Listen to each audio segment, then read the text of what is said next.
Late last year, the Victorian government announced their plans to restrict Victorians' right to protest. Included in these plans was a proposal to introduce new laws to protect the right of people to gather and pray, free from fear, harassment and intimidation. The government has suggested that this could include the establishment of safe access areas around places of religious worship to prohibit protest or amendments to existing offences to protect against disturbance of religious gatherings. While we have not yet seen any proposed laws, the details of these laws would be complex and there would be many questions that need to be answered.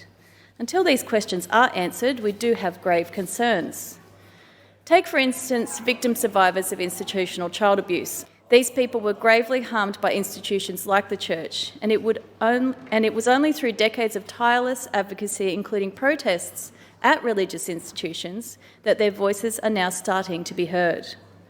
These laws risk criminalising things like protests at funerals held at churches for known child sexual abusers and long-standing movements like the Loud Fence, the tying of ribbons outside St Patrick's Cathedral in Ballarat to recognise victim survivors of institutional sexual child abuse.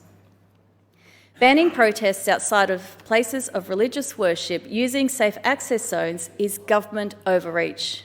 It is a perversion of the protections former member Fiona Patten helped enshrine in law for access to abortions.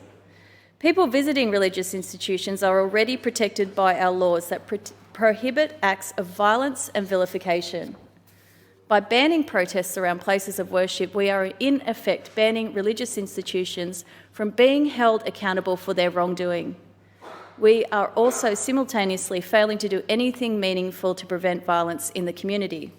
So I ask, will the Premier provide an assurance that these proposed protest laws will not infringe on Victorians' right to peacefully protest around places of religious worship?